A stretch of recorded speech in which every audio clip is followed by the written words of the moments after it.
Sinpo TV kembali hadir bersama saya Sri Dewi Andayani dalam berita pilihan selama sepekan. Menteri Pertahanan Pak Bowo minta Indonesia tetap bergotong royong di masa pemulihan ekonomi. Partai Gerindra siapkan forum penetapan Capres-Cawapres. Polres Jakarta Barat gagalkan penyelundupan narkotika jaringan internasional. Seorang pekerja tewas terjepit lift saat sedang melakukan renovasi. Satpol PP gelar razia penyakit masyarakat di Jakarta Barat. Berikut berita pilihan selengkapnya.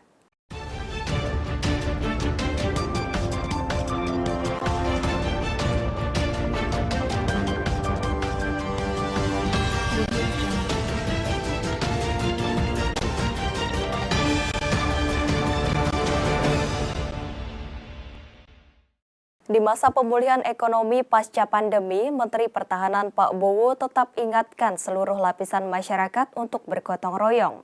Rapat tahunan MPR, DPR, dan DPD RI sudah berjalan dengan lancar. Presiden Joko Widodo yang hadir dengan didampingi Ibu Negara, Iriana Joko Widodo, nampak hadir dengan menggunakan baju adat khas Bangka Belitung. Selain Presiden Joko Widodo, jajaran Menteri Kabinet Indonesia Maju juga turut hadir, salah satunya yakni Menteri Pertahanan Pak Bowo. Saat ditemui wartawan di gedung Parlemen DPR RI, Pak Bowo mengatakan di tengah prestasi pemerintah dalam menghadapi krisis global, Indonesia harus tetap waspada dan bergotong royong dalam masa pemulihan ekonomi. Meski pertumbuhan ekonomi Indonesia terus mengalami peningkatan, namun menurut Pak Bowo, Indonesia harus tetap waspada dengan kondisi dunia yang cukup memprihatinkan. Saya kira ya kalau kita objektif kita lihat hampir semua kementerian punya prestasi ya. Kita ini satu tim, ya. Saya selalu senang pakai analogi tim sepak bola. Jadi kalau kita mau berhasil harus kerjasama dan saya kira pemerintah kita sudah buktikan kita teamworknya bagus, kerjasamanya bagus, kepimpinannya bagus. Tapi tadi pesannya Presiden, kita waspada, kita hati-hati. Seluruh dunia menghadapi situasi yang tidak menentu, krisis pangan, krisis energi, dampak dari perang Ukraina, situasi geopolitik, kita harus waspada. Yang kuncinya tadi ya kita gotong royong, kita kompak, kita rukun, kita bersatu, percaya sama pimpinan. Insya Allah kita bisa atasi semua tantangan. Dari Jakarta, Andi Rezaldi, Dava Rizkiano melaporkan untuk Sinpo TV. Partai Gerindra dan PKB resmi berkoalisi. Forum penetapan nama Cawapres akan segera dilakukan oleh kedua partai. Partai Gerindra dan Partai PKB resmi berkoalisi untuk ajang kontestasi pemilu 2024. Dari Rapimnas Partai Gerindra beberapa waktu lalu menghasilkan nama Pak Bowo selaku Ketua Dewan Kehormatan Partai Gerindra untuk diusung kembali menjadi calon presiden pada pemilu 2024. Ketua DPP Partai Kebangkitan Bangsa Daniel Johan menjelaskan bahwa kedua ketua umum Partai Gerindra dan PKB akan menggelar musyawarah terkait Capres dan Cawapres yang akan diusung. Ketua DPP PKB Daniel Johan mengatakan, pemutusan Capres dan Cawapres berada di tangan Pak Bowo dan Caimin selaku ketua umum partai politik. Tergantung keputusan musyawarah kedua ketua umum. Artinya kan memang sekarang ini statusnya adalah masing-masing partai telah memberikan mandat amanah kepada ketua umumnya masing-masing. PKB kepada Caimin, Gerindra kepada Pak Prabowo untuk maju sebagai calon presiden. Karena itu makanya deklarasi koalisi itu ya udah kita menyerahkan kepada kedua pimpinan ini untuk musyawarah dan merumuskan. Kita mengisyaratkan arahnya jelas. Apapun nanti keputusannya, arahnya jelas adalah hanya ada dua calon, Pak Prabowo dan Pak Muhaimin Iskandar. Soalnya siapa yang di satu, siapa yang di dua, kita tunggu hasil musyawarah kedua pimpinan. Itu musyawarahnya kapan sih Bang? Musyawarah dua ketua umum udah ditentuin belum? Belum, kita nunggu. Ya.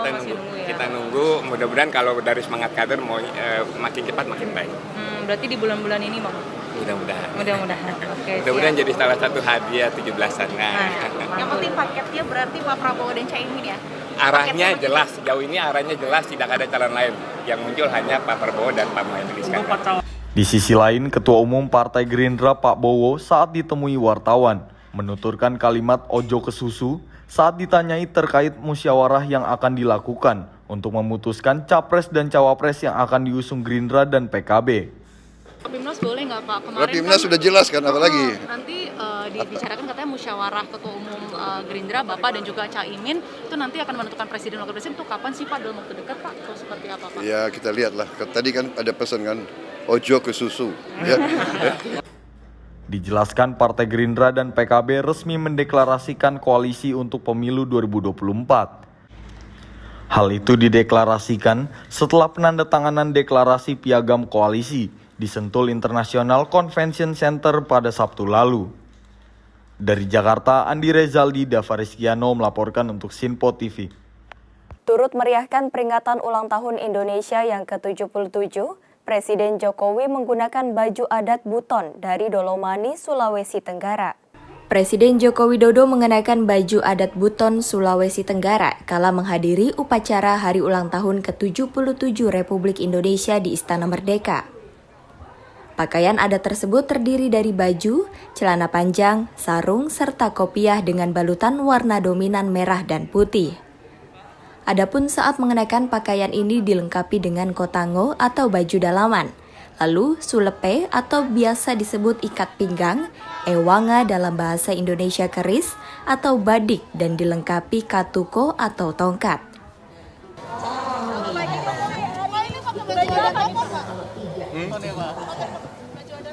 Ini baju dari Buton, Sulawesi Tenggara.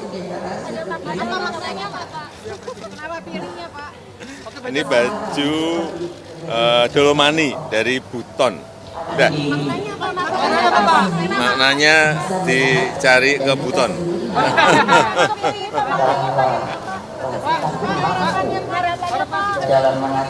Baju Dolomani sendiri merupakan pakaian adat Kesultanan Buton, Sulawesi Tenggara, dan pakaian ini sering dikenakan oleh Sultan Buton ke-35 Sultan Muhammad Ali. Dari Jakarta, tim liputan melaporkan untuk Sinpo TV. Dalam rangka memperingati Hari Ulang Tahun Indonesia yang ke-77, emak-emak warga Halim Perdana Kusuma ikut serta dalam lomba memancing dengan menggunakan baju adat. Memperingati HUT Republik Indonesia yang ke-77, Organisasi Persatuan Perempuan Peduli Pancasila menggelar lomba memancing yang diikuti emak-emak dengan menggunakan kebaya di kolam pemancingan Puspita Halim Perdana Kusuma, Jakarta Timur. Seluruh peserta lomba yang mengikuti lomba memancing dengan tema emak berkebaya sangat antusias diikuti peserta lomba tersebut. Tidak hanya itu, acara lomba memancing pun juga disuguhkan dengan pentas tari daerah. Senang sekali. Udah ada persiapan aku dari pagi, aku bangun jam 5. Pakai kebaya. Senang sekali pakai kebaya, mancing pakai kebaya. Selama ini kan aku nggak pernah mancing pakai kebaya, baru kali ini. Kedepannya lebih lebih bagus. Kali ini dalam rangka Hari Proklamasi Kemerdekaan yang ke-77, kebetulan kami juga habis dari bangkit dari ekonomi ya, pandemi selama 2 tahun. Jadi kami rayakan acara 17 Agustus dengan lomba memancing. Diketahui, lomba memancing emak berkebaya, pemenangnya akan ditentukan dari jumlah ikan yang berhasil didapat saat memancing. Peserta yang berhasil memenangi lomba memancing akan mendapatkan hadiah berupa sejumlah uang 1,5 juta rupiah. Dari Jakarta, tim liputan melaporkan untuk Sinpo TV. Unit Satuan Narkoba Polres Jakarta Barat berhasil menggagalkan penyelundupan ratusan ribu pil ekstasi jaringan internasional. Dari kasus ini, polisi berhasil mengamankan 2 orang pelaku yang bertindak sebagai kurir. Penangkapan yang dilakukan Unit 1, Satuan Narkoba Polres Jakarta Barat ini terjadi di wilayah Pekanbaru, Riau. Sebanyak 2 pelaku yang diduga kurir berhasil ditangkap dalam penyergapan ini. Usai penangkapan, polisi langsung melakukan penggeledahan di 2 lokasi berbeda.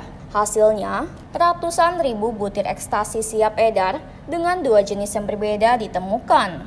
Dari hasil pemeriksaan sementara, ekstasi ini berasal dari Malaysia yang akan diselundupkan ke Jakarta melalui wilayah Riau. Penangkapan yang dilakukan Satuan Narkoba Polres Jakarta Barat di wilayah Riau ini merupakan hasil pengembangan dari penangkapan seorang pengguna di wilayah Jakarta Barat. Dari hasil tersebut, polisi akhirnya melakukan penyidikan lebih lanjut dan berhasil mengungkap jaringan narkoba internasional.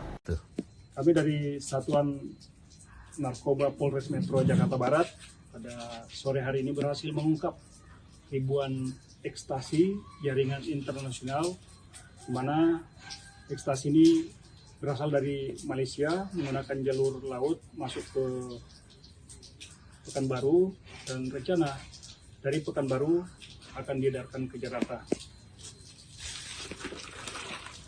Ini adalah contoh ekstasi jenis atau kualitas terbaik yang siap edar dan mengamankan sementara 2 orang tersangka. Dan tentunya kami tidak berhenti di sini dan kami akan terus kembangkan. Untuk pemeriksaan lebih lanjut, barang bukti dan kedua pelaku dibawa ke Mapolres Metro Jakarta Barat. Dari Jakarta, tim liputan melaporkan untuk Sinpo TV. BBM jenis Pertalite dan solar sudah mulai sulit dicari di sejumlah wilayah. Dari kesulitan bahan bakar tersebut, pengendara motor dan mobil mengalami antrean panjang.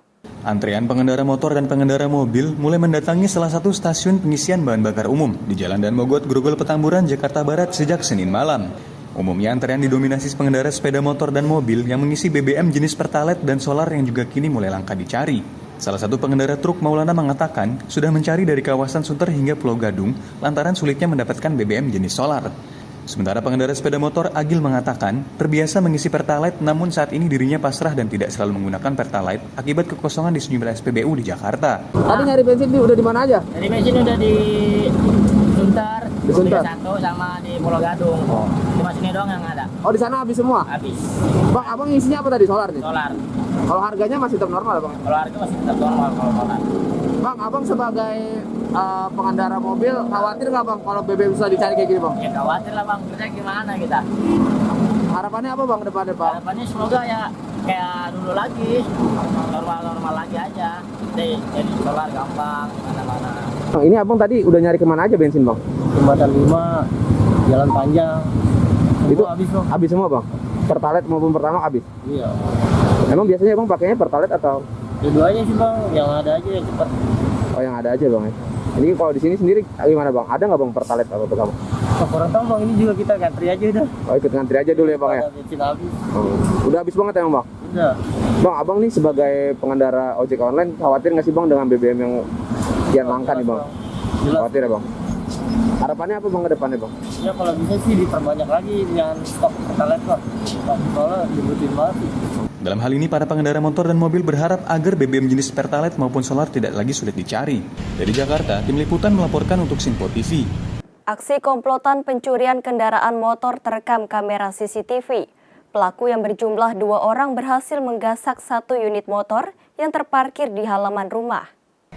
Dari rekaman kamera pengawas yang berada di rumah kontrakan korban, Jalan Kampung Baru, Kelurahan Kembangan Utara, Kecamatan Kembangan, Jakarta Barat.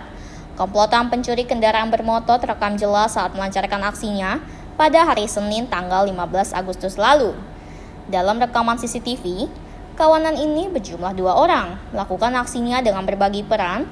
Satu pelaku yang menjadi eksekutor berusaha masuk ke dalam halaman rumah kontrakan. Sementara 1 orang pelaku lain berada di luar gerbang bertugas memantau situasi di lokasi. Hanya butuh waktu kurang dari 1 menit, pelaku berhasil melarikan motor korban dari dalam halaman rumah kontrakan. Dengan cara merusak kunci kontak motor korban dengan menggunakan kunci letter T.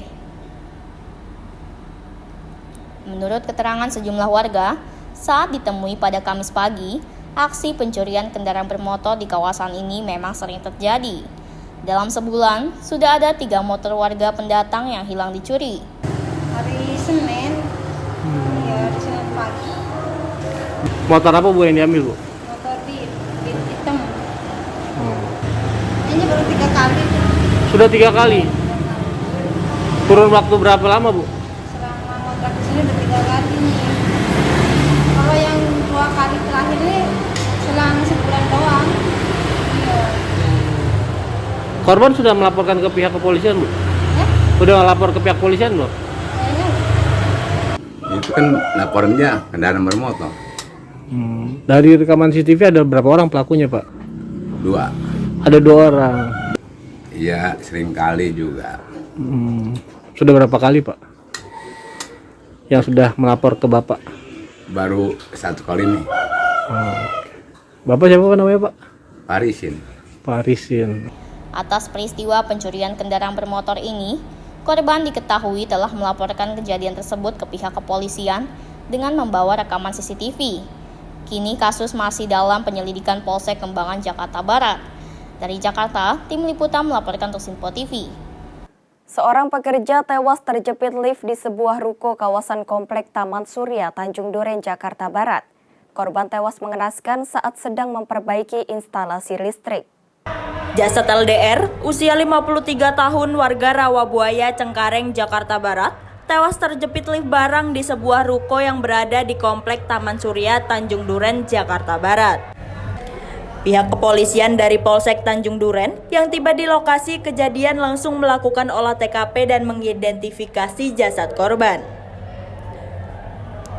Dari hasil penyelidikan sementara, menurut keterangan Kapolsek Tanjung Duren, insiden kecelakaan kerja ini berawal saat korban dan 3 rekannya sedang melakukan pekerjaan renovasi ruko yang dijadikan usaha percetakan. Saat tengah memperbaiki instalasi listrik di atas lift korban, diduga tidak mengetahui bahwa lift barang yang sedang diperbaikinya aktif sehingga menjepit badan korban. Atas peristiwa tersebut, korban sempat ditolong oleh rekan-rekan kerjanya, namun nyawa korban tidak tertolong.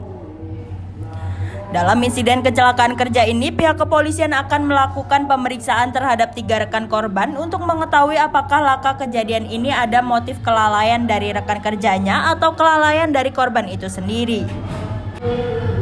Telah terjadi diduga kuat kecelakaan kerja yang mengakibatkan ada 1 korban yang meninggal dunia.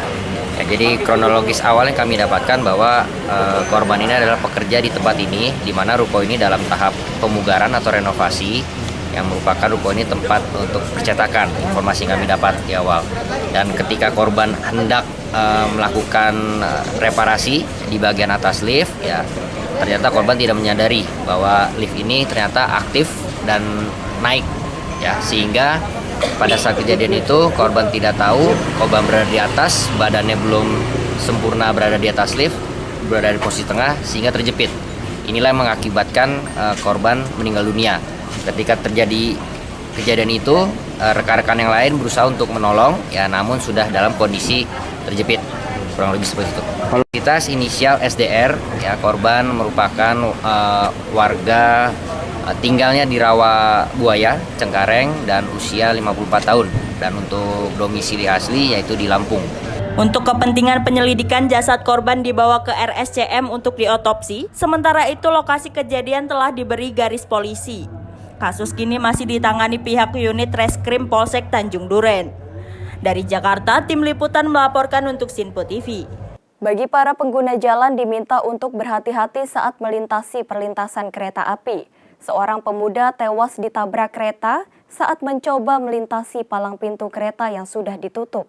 Ragu-ragu saat menyeberangi perlintasan kereta, saat palang pintu kereta akan tertutup, seorang pengendara motor tersambar kereta komuter lain di perlintasan kereta Pesing dan Mogot, Jakarta Barat pagi tadi. Korban yang diketahui Ida Bagus Maderizki Arafi, usia 22 tahun, warga Kebonjeruk, Jakarta Barat, tewas seketika di lokasi kejadian. Peristiwa ini bermula ketika korban yang sedang mengendarai sepeda motor berjalan dari arah pinggir perlintasan kereta. Korban yang melihat dan mendengar adanya peringatan kereta yang akan melintas di saat palang pintu kereta akan menutup, berhenti tepat di palang perlintasan hingga korban tersambar dan tertabrak, bahkan terseret kereta komuter lain hingga 15 meter. Tangis ayah korban pun pecah saat melihat jenazah anaknya terbujur kaku dengan kondisi luka parah di sekujur tubuh.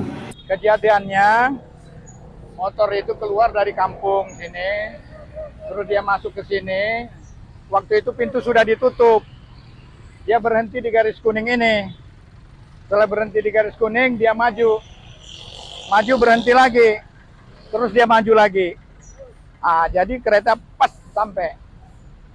Dia di luar palang pintu, bukan di dalam kan? Kalau di dalam udah ditutup. Ya, ini di luar karena di kampung itu lewat situ. Oh, dia berarti dari orang kampung. Iya, dari situ. Jadi keluar sini dia. Berhenti di sini. Terus dia maju ke sana.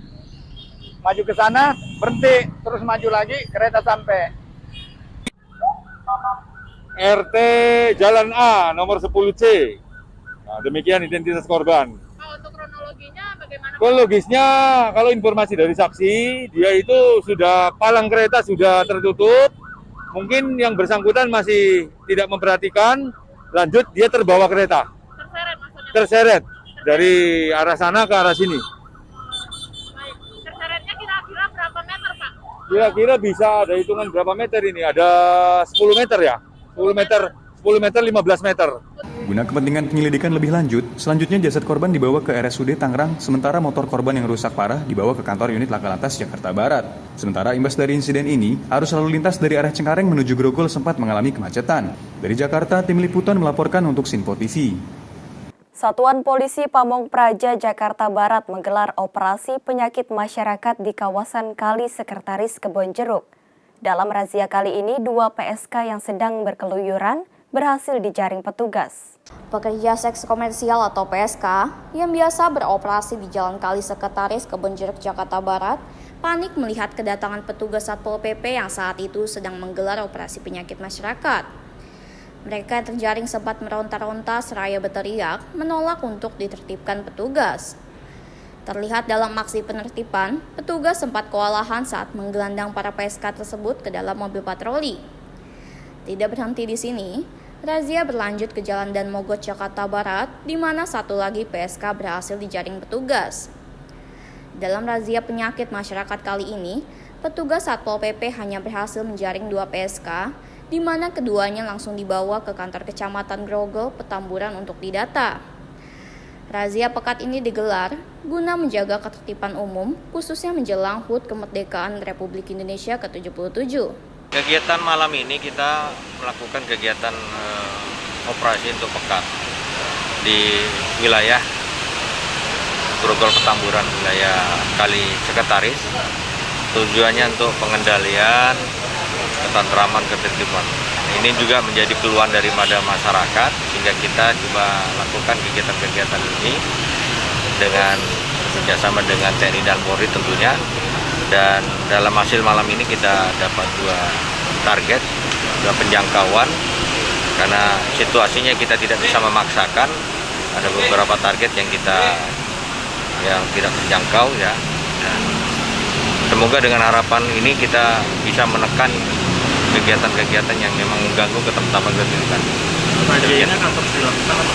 Kita akan terus melakukan kegiatan ini terjadwal, baik itu di tingkat kecamatan ya, dan tingkat kota, dan bahkan mungkin kita kelurahan kerjasama dengan TNI dan Polri. Setelah didata oleh petugas Satpol Jakarta Barat, kedua PSK ini dibawa oleh petugas ke Panti Sosial Kedoya untuk menjalani pembinaan. Dari Jakarta, tim liputan melaporkan untuk Sinpo TV. Demikian berita pilihan selama sepekan kali ini. Tetap saksikan berita terkini di Sinpo TV, Sinpo ID, dan media sosial Sinpo lainnya. Saya Sri Dewi Andayani dan kru yang bertugas pamit undur diri. Selamat berakhir pekan dan sampai jumpa.